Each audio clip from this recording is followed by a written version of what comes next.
Hey everybody, this is Kevin Purcell with the Theotek Hangout and Podcast, and we're back again after taking a few weeks off.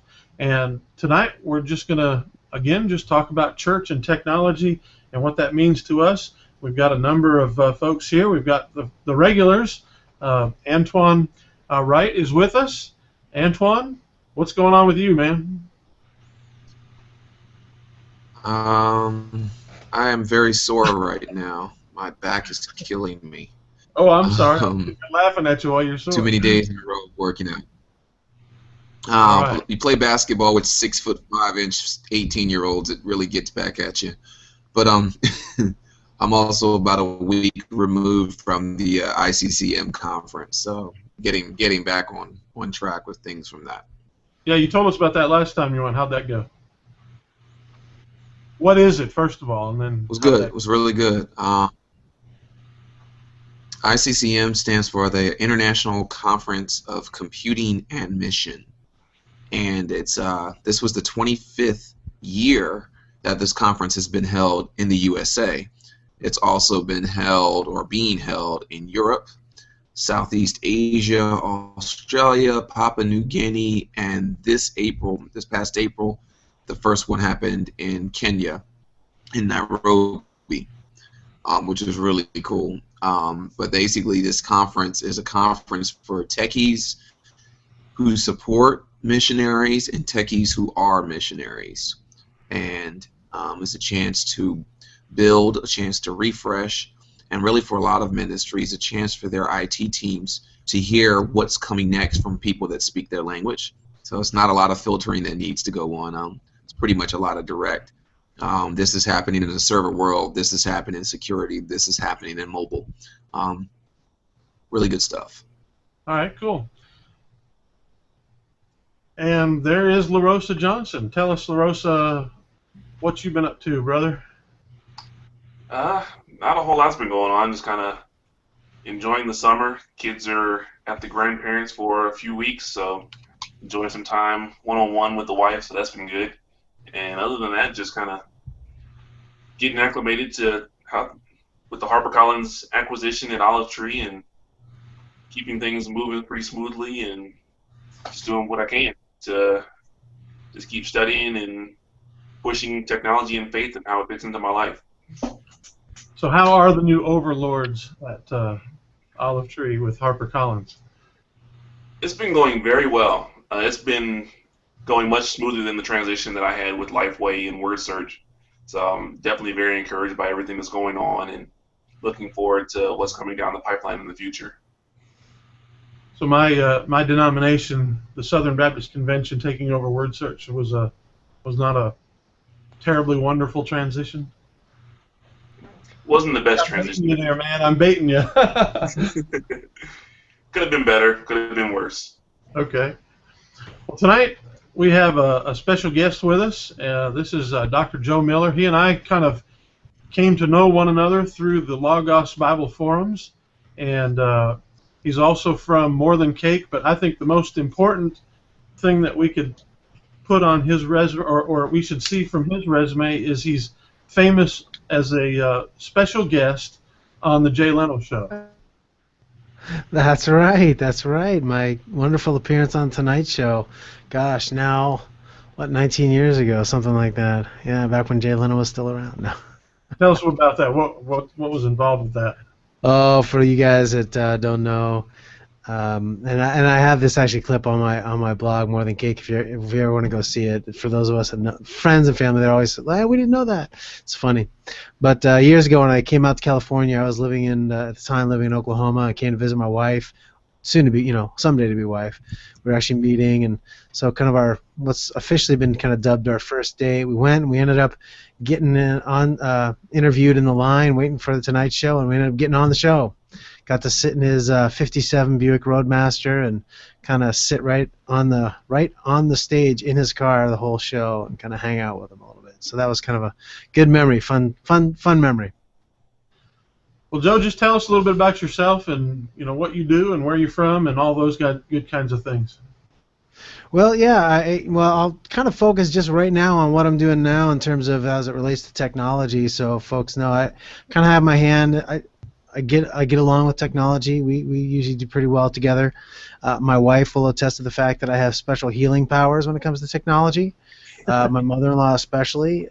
She has a gift of breaking technology. And I walk into the room and she'll say, something's wrong. And I'll say, what? And as soon as I ask what, it gets better. So, I kind of have this special relationship with technology, and I get to apply that in different places. I work at Southern California Seminary here in San Diego as an instructional technologist and do a lot of their social media marketing and some of their web content. And so I get to do a lot of training with professors how to use some of their online tools for education. On other notes, I do a podcast, Christian Leadership Radio, and I do a lot of videos for the teaching I do and the grad courses that I teach. So, and then church-wise, I actually have videos that I put together for some of the training I do for my church leaders. So I kind of incorporate that as opposed to doing like try to reduce the number of meetings you have to pull all the people together. So trying to apply like sort of flipped classroom, if anybody's familiar with that. I try to apply those principles to church education and kind of disciple making. So use technology in all those kind of areas. It's all fun. Yeah, I highly recommend the videos. You had one particular series that, as a pastor, I enjoyed was the your sermon preparation series. Yeah, I've got a good series that I've got, tens of thousands of people have watched it. It's kind of crazy when you think about it, but Logos Bible software is pretty popular, so I think a lot of people search for it and need help, and they don't honestly provide a lot of help. So I do have a series of videos. If somebody just searches Logos Bible software sermon preparation, it usually comes up pretty highly. Or on my YouTube channel, it's just YouTube /JR Miller 777. And you can probably find those there if you're looking for helps on it. But I get a lot of comments from all over the world. It's really crazy when you think about what technology does, of guys that have benefited from that in their ministry settings. So it's pretty cool. Well, if this is the first time you've watched the Theotek podcast, what we do is we briefly introduce one another, and then we talk about some of the news related to church tech and Bible tech and things like that. And probably heavy on my list of things that I was interested in is a lot of church video related stuff. Of course, that will be interesting with Joe here as someone who does a lot of video, and of course I know that both of our regulars, Antoine and LaRosa, do a lot of video. And so one of the things that I saw an article recently about someone was talking about using YouTube versus Vimeo. If you don't know about, I'm sure everybody knows about YouTube, especially if you're here watching this, but Vimeo is sort of an alternative to that online video. What do you guys think about the YouTube versus Vimeo issue? Which one do you think is a more useful tool, a better tool for church use? Who wants to jump in there first? LaRosa? I talked last, so I was letting one of the other guys jump in. LaRosa, what do you think? Well, I mean, as somebody who's done video for a little while and just tinkered around with it, I think right now, if you're going to be doing video online, YouTube is definitely the default choice to go with, even knowing how Google is going to use some of that data. But just knowing that if you want to get your video in the hands of the most people and on the most number of platforms, then YouTube is definitely the way to go, because it's searchable. No matter what device you're using, you're going to have the YouTube app on there, make it searchable. It's viewed in the browser pretty easy. Whereas something like Vimeo, they're not as widely used or as widely known. But I know, like, the church I'm attending right now, we use Vimeo to upload our church videos. So it's been working pretty well for us. But at the same time, I wonder from time to time what the viewership looks like and how many more viewers we would have if we just put everything up on YouTube, or even put it up on both. I did an experiment with that with our seminary. We had a conference that we did, a creation conference that we put on, and so I uploaded our video archives to our Vimeo channel, and then I uploaded the same videos to my YouTube channel, and I would say, and actually on the Vimeo channel had several months head start, and pretty quickly the viewership on our YouTube side outpaced, doubled, and soon kind of tripled what it was on the Vimeo channel. And if I look at the stats behind it, a lot more search results come up, because I don't even promote the one on mine, and the one on the Vimeo is on our seminary website. So yeah, just sort of more organic search results lead to the YouTube side. Antoine, what do you think?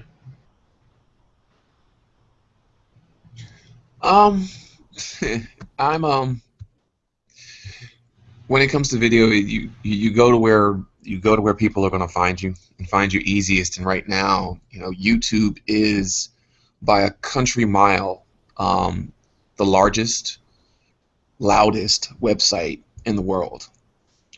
There's more content uploaded to YouTube than pretty much the rest of the internet. It's incredible how much video goes up there. So you don't necessarily need a marketing engine behind it and necessarily to get noticed with YouTube. You really just need some good content and a few keywords. The Vimeo side, on the other hand, is going to offer you a chance to get a more curated audience. Folks go to Vimeo because there's generally a higher production quality that's thrown into videos. There's a little less noise. On YouTube, you can go searching for. What's that again, Jared? Cat videos. A whole lot fewer cat videos. Yeah. But at the same time, Vimeo is going to give you what I found on Vimeo is your folks taking chances with video on Vimeo. They take chances with production styles. They take chances down to storyboarding. There's not to say that YouTube's not creative, but that creativity is a little less out of the box. In Vimeo, it seems that you get a little more out of the box. And so to that end, I would say for maybe a normalized series, YouTube is a good bet. But if you're looking to, probably hit a specific niche, specific audience, you can probably get away with doing it on Vimeo and not lose your intended effect when it comes to those videos. Yeah, I think one of the keys, in the article that I was showing just a minute ago, this is Vimeo, what we're looking at now, and there's some pretty wild stuff. But I think one of the key things is something you hit on, Antoine, and that is, the people. Our job as a church is to try to reach people, and YouTube is where the people are. And so for me, it's sort of a no-brainer. I wanted to bring it up just because I was curious what other folks thought. Is this even an issue? Why do people choose to use? Why do people use Vimeo instead of YouTube? I don't understand it. I'll give you one reason why. Pretty practical reason. Vimeo doesn't check every video for copyright infringement. So you can put up a video with background music that you might have a produced video that you used, somebody else's song, which you may not have copyright permissions for, but Vimeo doesn't check. So you'll find a lot more music video, in the backgrounds and creative stuff, partly because there's no monitoring of copyright infringement. And of course, YouTube just assumes that if they recognize a stream, there's copyright infringement. For example, I do some of my sermons I've put on YouTube, and I had a series where I played a video clip from actually One Direction and another short clip from a gal called Kesha, and I played that during my sermon as to show kind of a specific, as it related to the message, something very specific, and YouTube blocked that going up. Well, what I figured out was eventually I just had to go in, edit the video. I shrunk both those clips. They were both about 1 minute and 10 seconds. I shrunk them under a minute to like 59, 58 seconds, and then I was able to get past the copyright issue on YouTube. So there is one of the practical sides that for a lot of people, and I know specifically, I just had somebody tell me this week, that's why they use it for their, because they can upload certain parts of their worship service, like the end of their worship set, along with their church, but you can't do that on YouTube. Mm-hmm. Right.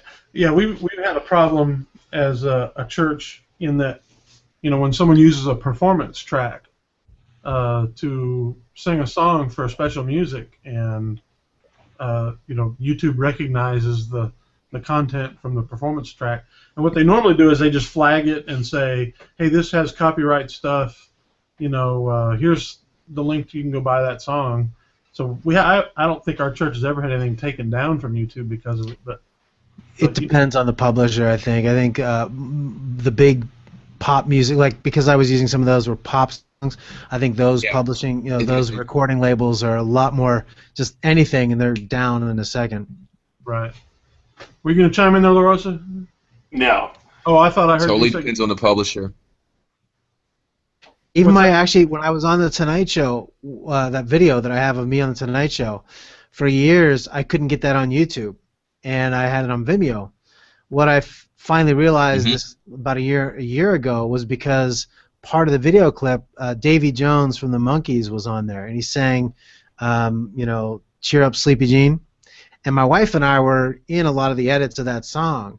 I never thought anything of it, but I chopped the song up to cut out most of that song, where the parts we weren't in it, and I can put it on there. So even something simple like that, where we were actually in the clip, it was part of something we were in, was getting flagged because of that specific little piece. So it was interesting to find that out. I never really knew that's what it was till about a year and a half ago. Yeah, that's, you know, the voodoo of how they pick it. You know, that can be a challenge for some folks if they don't have the savvy to know, like you did, about how to get rid of that. So. And I only stumbled on it out of dumb luck. So. Yeah, I understand. Using how they flag some stuff, like even some videos I was doing about a year ago using Christian hip hop music, and how some of those videos even got flagged on my account, even though that music's more obscure.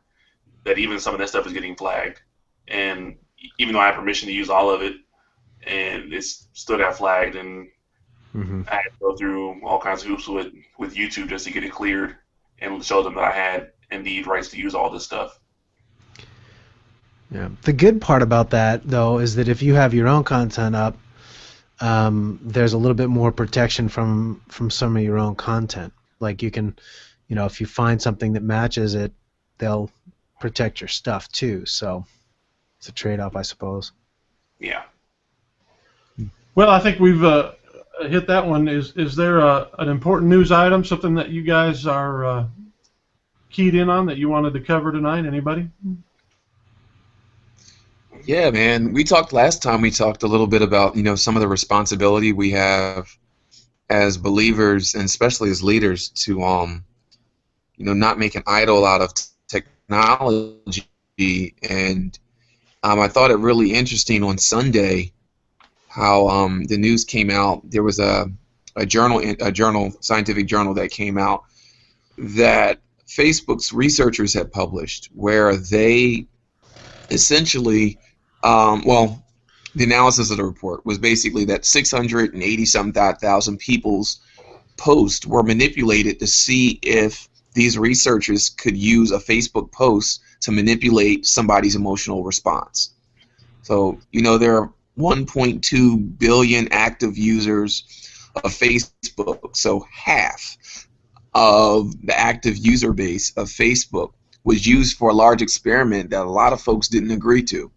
I'd argue that probably nobody agreed to. You know, and getting into, you know, some of the things that we talked about at ICCM is, you know, we tried to encourage the IT teams there that while Facebook was really good for reaching many groups, we have to be very, very mindful of what information that we are putting into various websites that we don't own the content, or at least control the content, or how that content gets distributed to. You know, it may very well be that we go to a Vimeo or we go to a YouTube, but, you know, if you haven't read those terms of service, you know, YouTube's terms of services equals Google's terms of service, which says we can use any snippet of whatever we want to of anything that you place on any of our servers. And we have to be okay with that if we're going to say that we're going to use this digital domain as a place to evangelize and disciple. And I don't think that in light of that Facebook research report, which was really interesting from a psychological, sociological perspective, yeah, you can manipulate somebody's emotional reaction based on when you made something show up on their timeline.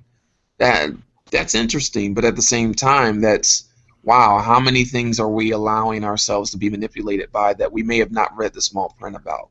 And as leaders, are we, just informing our members, informing our viewers, to just take careful consideration of not just the places that we put stuff online, but just how fast we jump on and off of different services that are out there.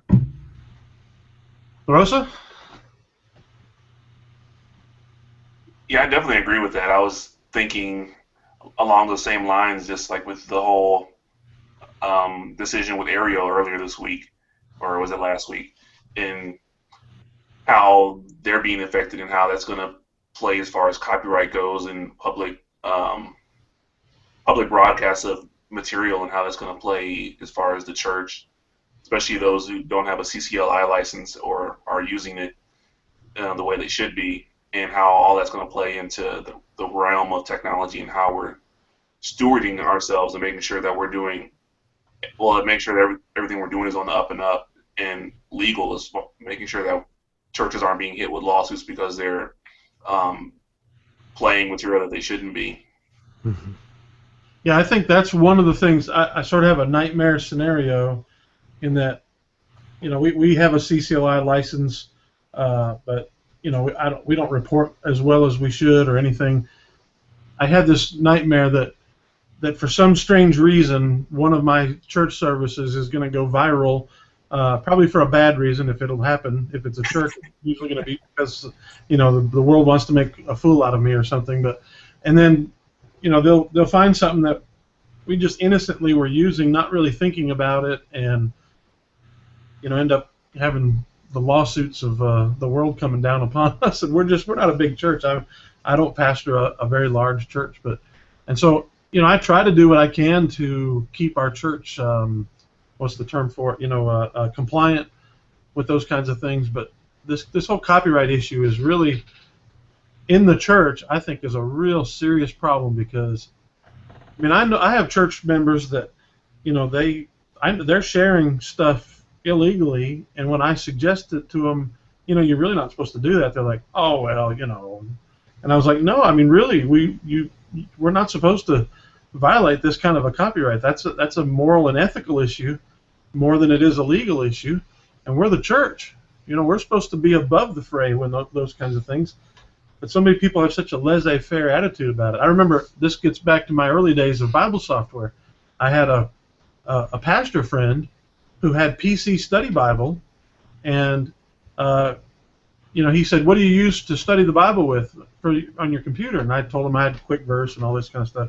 And he said, "Oh, here, I got something so much better for you." And so, like, the next time I saw him, he handed me a stack of 3.5-inch floppy disks that he had copied and said, "Here, you can use that." And I asked PC Study Bible, and this is what he said. I asked PC Study Bible. They told me I could copy that for you. And so when I got into my role as a Christian Computing Magazine writer and reviewed PC Study Bible when they came out with their latest version, I talked to the guy. I said, "Is that even possible that you might have given him that approval?" And I told him myself. And the guy was like, "No, there's no way we would have said that." So the guy just lied to me, out and out lied to me. And of course, I used that program for years after that, thinking, "Oh yeah, I've got right to do this. There's nothing wrong with it." So, any of you guys ever had something, a similar situation where you got yeah, I had that happen actually a couple months ago when I was getting rid of my computer and everything, and took my word search library and ended up selling it to some guy, and he was trying to jump through all kinds of hoops saying I didn't have the permission to sell my license of the software and everything. And so I had to go through all the terms of service and everything from word search to basically show him that yes, I own the license to these books. I'm transferring it to your name, and the terms of service says that as the owner of this license, I can transfer this to you, and I can basically give it to you for free or charge money for it. It doesn't really matter how I give it to you, but just going through the terms of service and even knowing that kind of stuff is really important, just even from a Christian Bible software point of view and just church technology in general. Yeah. How about I you, was going sir? to say that there is some certainly history of folks taking advantage of loopholes and those sort of things. And in the sake of disclosure, I worked for a couple years for Logos Bible Software. But, I mean, there were cases before their current versions where they were able to sort of more digitally control the licenses and copyright. But, I mean, there were guys that would have those copies on those old, discs, and they would go on to campuses and sell copies of it that they would just install. Here, I'll come and install it. I'll charge you half of what you could get it from Logos, and guys would buy it from them. I mean, they caught one guy. He'd sold his copy about 10 times. So there's always going to be that. But for those of us trying to be faithful to that, it's actually one of my issues where all the videos that I do, and a lot are really education ones that I have on my YouTube channel. Where I can, I always create my own graphics so I don't end up getting into troubles. But I know invariably something I'm using, probably no matter how much I tried, I probably shouldn't be using. I mean, as much as you try to be careful, sometimes you forget where you got something 10 years ago. You never know where it's going to show up. So it's actually one of the reasons why, aside from the annoyance of ads, like pop up those little ads on YouTube videos, it's one of the reasons I've chosen not to do any monetizing of my videos, because as long as I'm doing them for free, nobody can sue me for profiting from something I might have accidentally included that I shouldn't have included. So, I don't know if that's the best strategy, but it's been sort of my low intelligence strategy for I can't figure it all out. I'm just going to protect myself and not worry about that. Well, this is one of those cases where obscurity is the best defense. If no one knows you're doing anything, then then you don't have to worry about it, maybe. But it's not a moral defense, And I think we can maybe put an exclamation point on this and just saying, Sort of, kind of. Let's do our best. Let's try to be as honest as we can. Let's try to be honest all the time. And when we fail, let it only be because of ignorance, not because of intention. Antoine, you were getting ready to say something?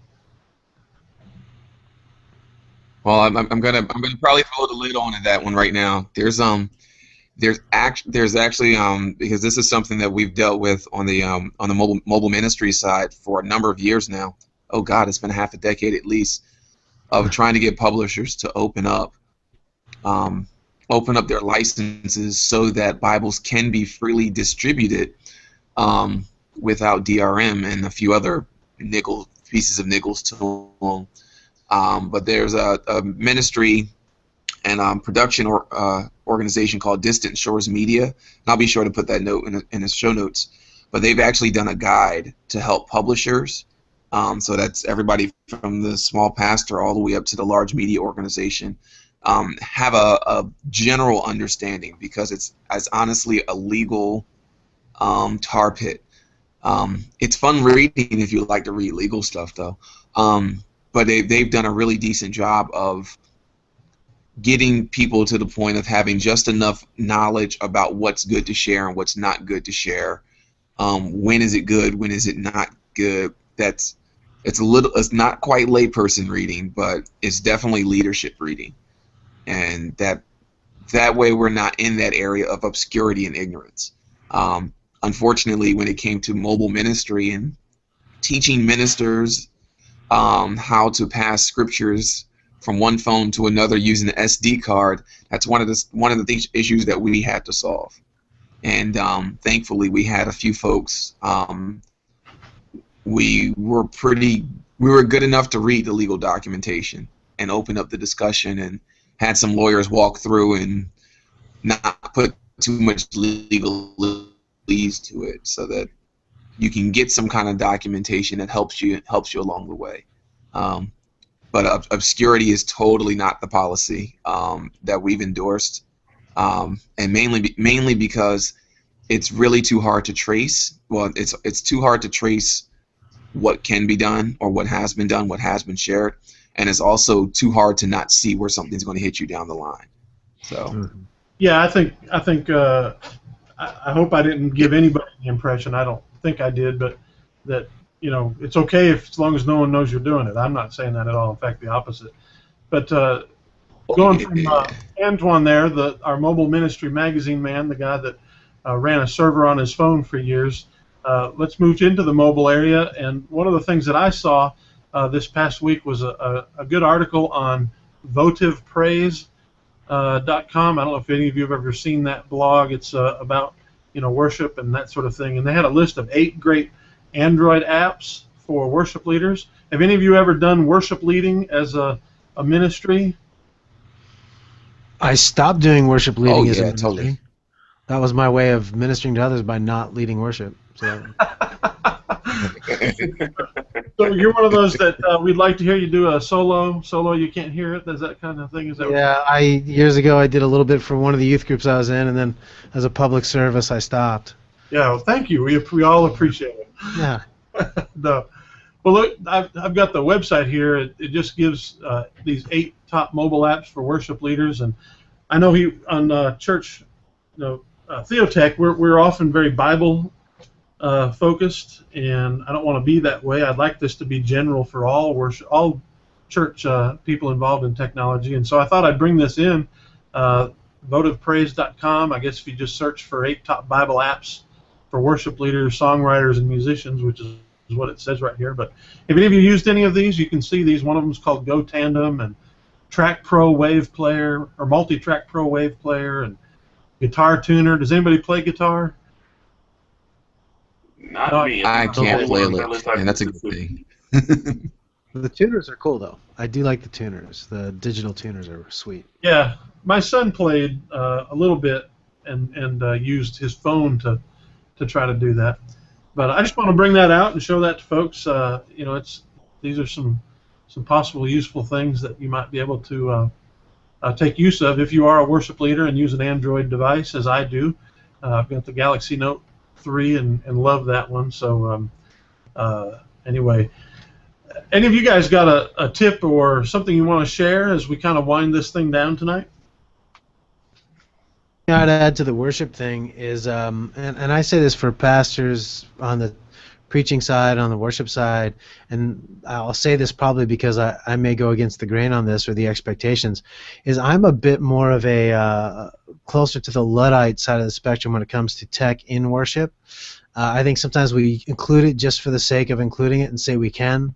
The guys up there with iPads and showing that they can draw a picture or, live on a screen because they get their iPad on, when it's not necessarily the most efficient nor the most best way to keep people focused on what actually is being said.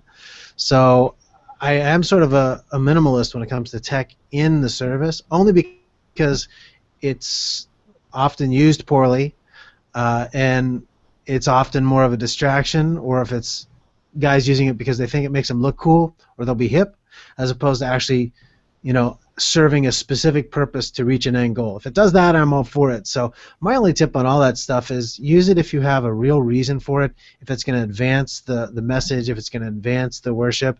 But if you're using it just because it exists or because everybody else is doing it, I'd encourage people not to use it until you know how to do it and have a real purpose in mind. Yeah, LaRosa, what do you think? Yeah, I definitely agree with that. And it's one thing that, like the last few times I actually did preach, was trying to figure out the best balance of using tech and pretty much the best use of technology in the pulpit, where I was using a 17-inch laptop to run my PowerPoint, and then using a physical Bible, and then kind of switched from that, got rid of the PowerPoint altogether, and just used a small tablet as my Bible, and really trying to really figure out what's going to allow people to focus more on the message and less on what you have in your hand or what you're what technology you're using, because I think it's in a lot of ways it can be helpful, but it can also be distracting as well. So it's tough to find that nice balance. All right, Antoine?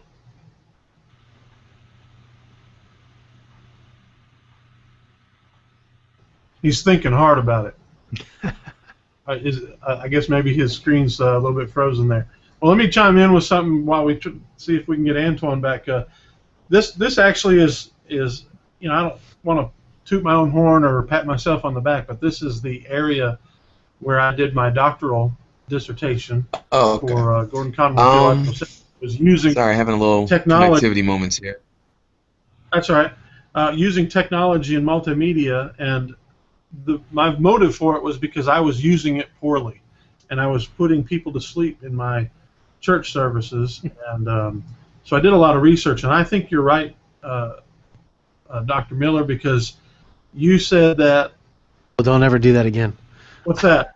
Call me Joe. Don't call me Dr. Miller. All right, Joe. You're my friend, brother. I don't. I was giving my thesis or my vita. I'd throw your title out there as well. Anyway, no, I was one of the things that hit me the most was that so many people that I see using PowerPoint for preaching, or for other parts, using visuals for other parts, but do such a poor job of it.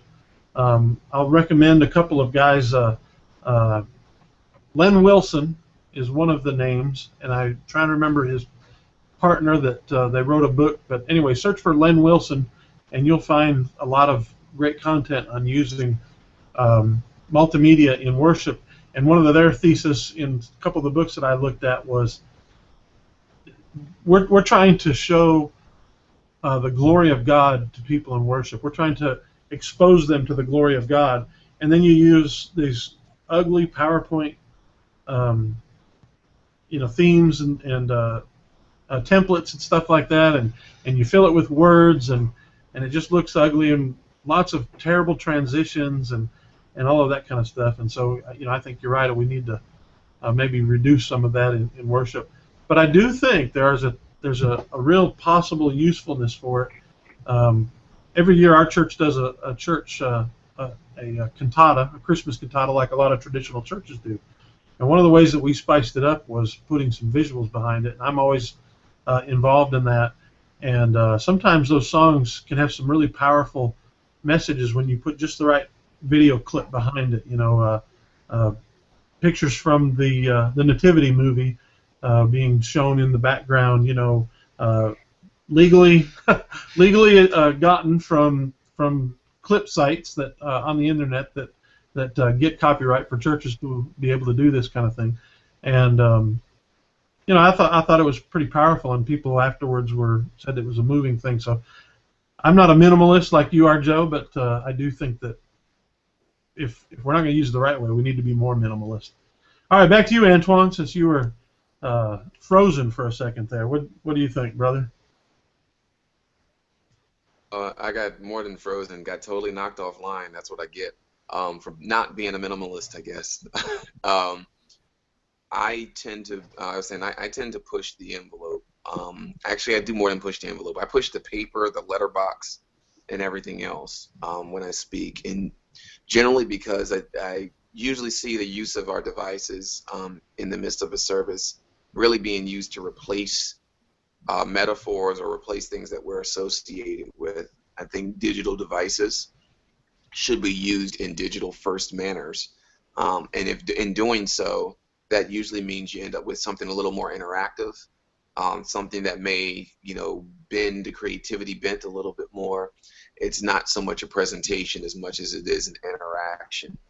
And so to that end of the discussion, I'm happy when we can say, hey, this is being a distraction. Let me go to something that's a little more conventional. But I'm also very happy when you hear folks say, hey, listen, let me share something with you that hasn't been done before. Maybe you're in a meeting and everybody has an iPad, so you all are sharing the same digital document across an iPad, and you're all on. Those things I think those are digital first, or at least digital forward kind of behaviors that I do think make sense. It's harder when you have a large group, but at least for the life of me, I think it's all kinds of fun to try and make happen when possible and when appropriate.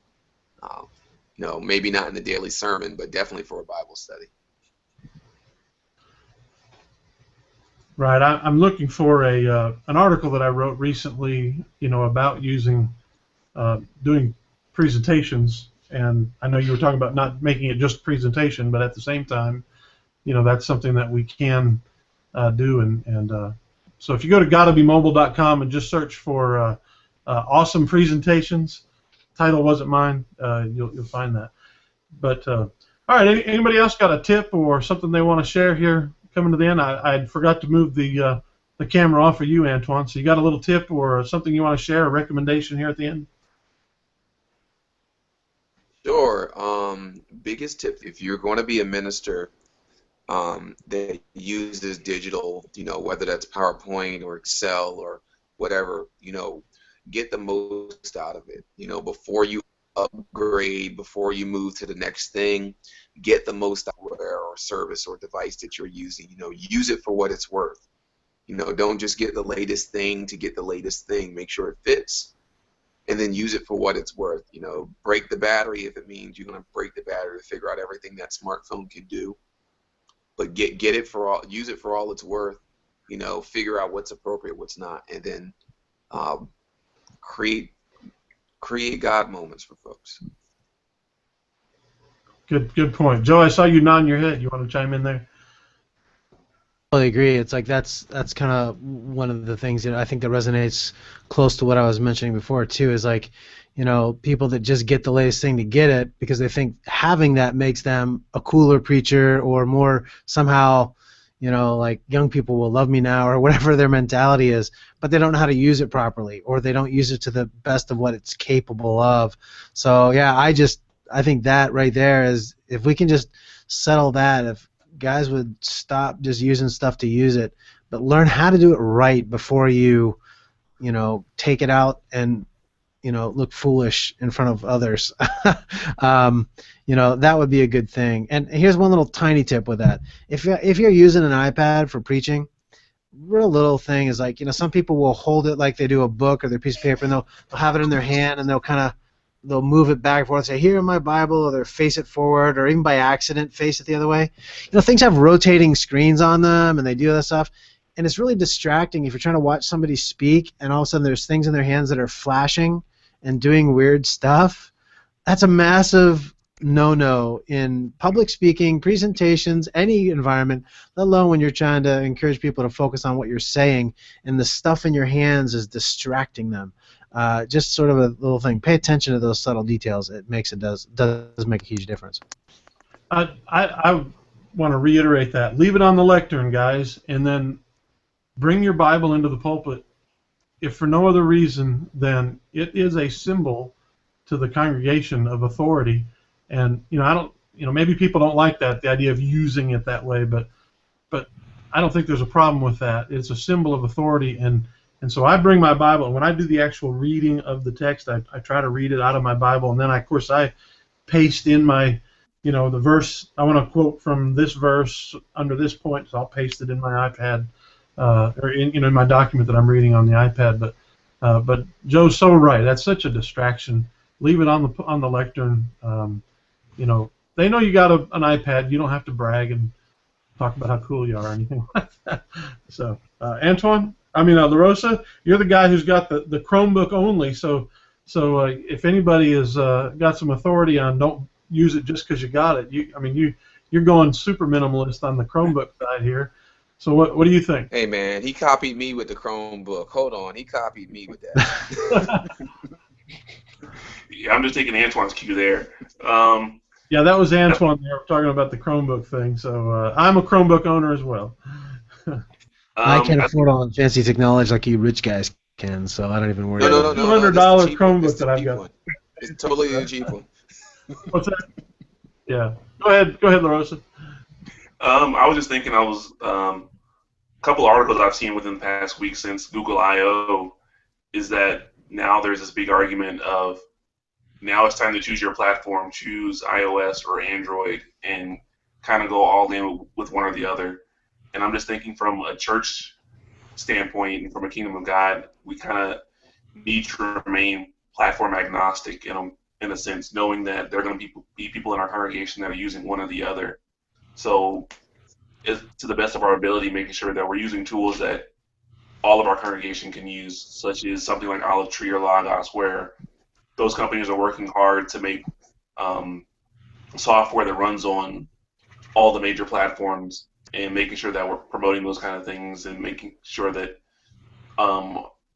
people are aware that those things are available to them and that they're not just getting stuck into something that's iOS only, and then a couple years later they decide to change to Android or whatever else comes down the line, that they're going to be able to have the freedom to switch if they so choose.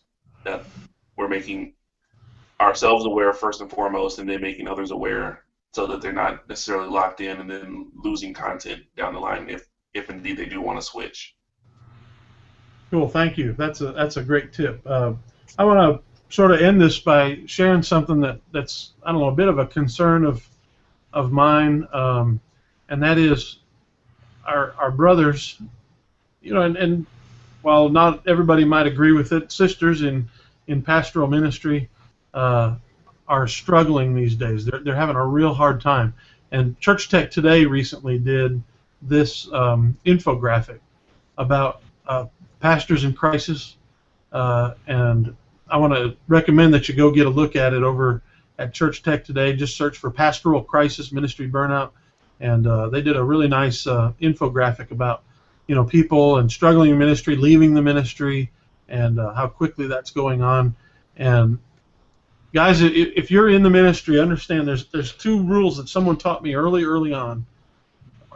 Don't get too high with the highs and don't get too low with the lows.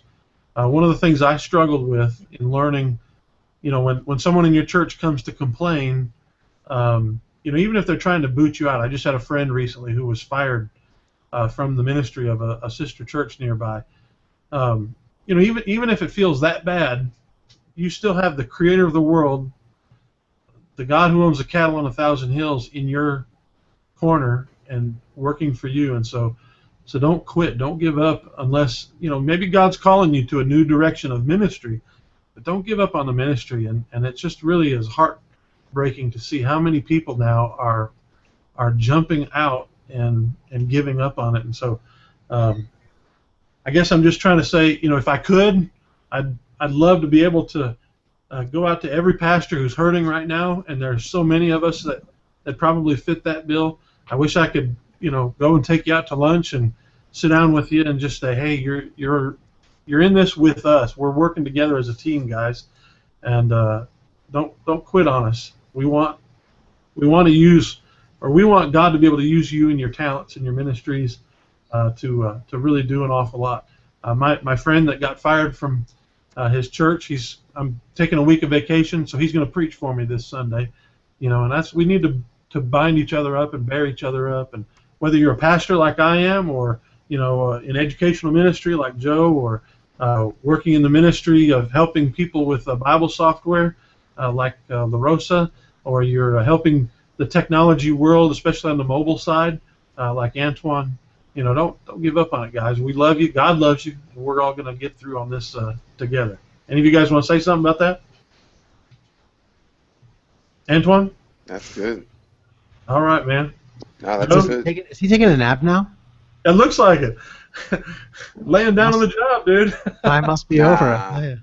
Wow, but I am sitting on the bed. That's cool. It's called being mobile, guys. All right. Well, thanks, man. Thanks, LaRosa, and keep that olive tree stuff pumping out. I think you guys are doing a good job getting that. I have been using a Windows 8 tablet for a little bit, and Olive Tree seems to be getting better on that side. I saw you had an update here recently, so my vote is to keep making it better. It's always getting better. We're working hard. All right, Joe, tell us for being the guest here tonight. Tell us, first of all, just kind of clue us in. You mentioned it just briefly. What is Christian Leadership Radio? Christian Leadership Radio is a little experiment that I've kind of been working on. It's a little bit behind schedule and some updates, but essentially I do a podcast and talk about Christian leadership, but usually from a little bit different perspective. I've had some other interviews that I've done with some folks around the country and just talk to them about their take on leadership. And I think it's a word that gets way overused and abused a lot, and we kind of flip it on its head in the wrong way a lot. So I try to approach leadership a little bit differently, and so just some stuff I've put together, talked about over the years, and so I just have that podcast out. It's at christianleadershipradio.com or .org. I can't even remember now right now. Well, that's so bad, isn't it? I can't remember my own website. Com or org, you'll find it. And so that's what I do a little bit there. And then I've blogged for many, many years, back before it was even called blogs, when I had to make it by HTML and upload every page, but at morethancake.org. So you can find all my stuff there and links to the Christian Leadership Radio as well. Great. Antoine, now you were laying down, now you're sideways. What do you want to plug tonight? Oh, no, I'm always having fun. What's going on tonight? Definitely check out mobileministrymagazine.com. I am very, very overdue for another issue, but we did publish a video cast last week and a few other items coming down the pipe. There's the Mobile Ministry event calendar. There's some new events that are showing up in that calendar for the latter half of this year. Some tech and education, tech and discipleship items from all around the world. It's really neat to see what the body is doing and how the body's connecting across industries. It's not just ministry events in the calendar, but just really a smattering of stuff happening all over. mobileministrymagazine.com or AntoineRJWright.com. That latter site where I am totally always building something new. That's my scribble space. You can find me on LinkedIn, on Lanyard, on Twitter at ARJWright or at MobileMinMag. Or if you just type in Mobile Ministry, everything except the Wikipedia entry seems to have my name on it, which is not a bad thing. I can be found there and would love to connect. Cool. LaRosa? Let's see. Well, you can find my work at olivetree.com, and for all you iOS users, we're getting ready to push the launch button on our big release 5.9.6 here next week, I believe.